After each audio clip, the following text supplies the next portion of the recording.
यह कहानी है जमशेदजी टाटा की, जो भारतीय औद्योगिक क्रांति के जनक माने जाते हैं।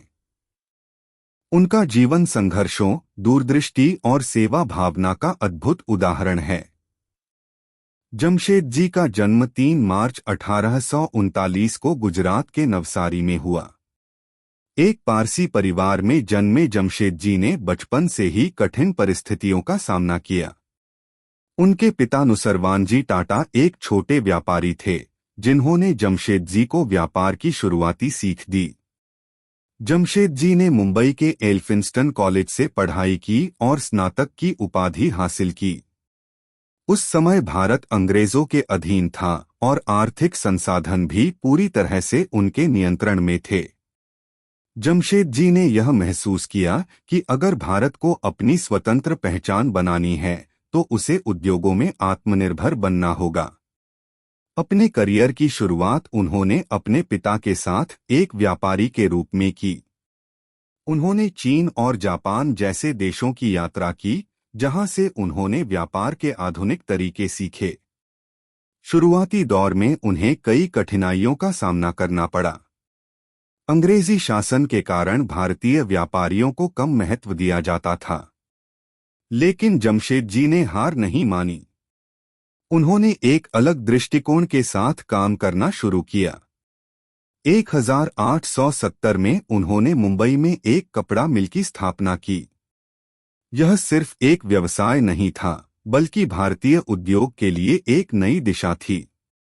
जमशेदजी ने अपनी कपड़ा मिल में नवीनतम मशीनरी और तकनीकों का उपयोग किया। उन्होंने अपने कर्मचारियों के लिए बेहतर कार्यस्थल, उचित वेतन और आवासीय सुविधाएं भी प्रदान कीं। यह उस समय के लिए एक क्रांतिकारी कदम था। उनकी दृष्टि केवल कपड़ा उद्योग तक सीमित नहीं थी। उन्होंने महसूस किया कि भारत को आगे बढ़ने के लिए 3 मुख्य चीजों की आवश्यकता है: इस्पात उद्योग, उच्च शिक्षण संस्थान और स्वच्छ ऊर्जा।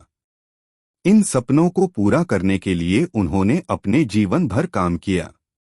उन्होंने भारत का पहला इस्पात कारखाना स्थापित करने के लिए कई देशों का दौरा किया। 1907 में उनके इस प्रयास ने टाटा स्टील के रूप में आकार लिया। यह भारत का पहला निजी इस्पात कारखाना था और यह देश की औद्योगिक आत्मनिर्भरता की नींव बनी।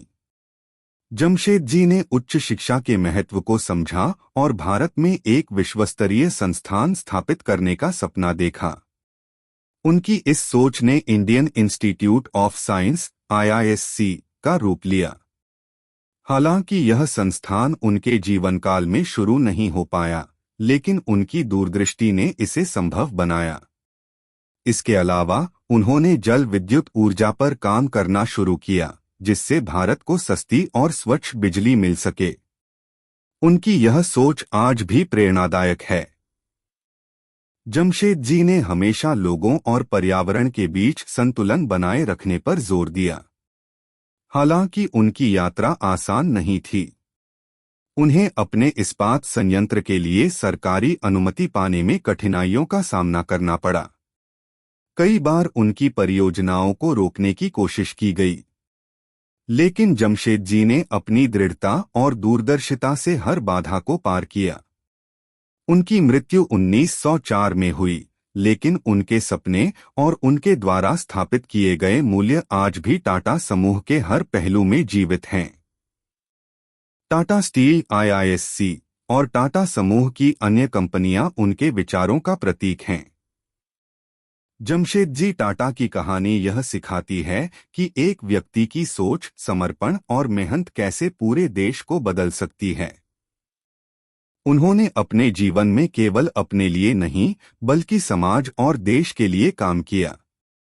उनकी कहानी हर उस व्यक्ति को प्रेरणा देती है जो अपने सपनों को साकार करना चाहता है और समाज के लिए कुछ करना चाहता है।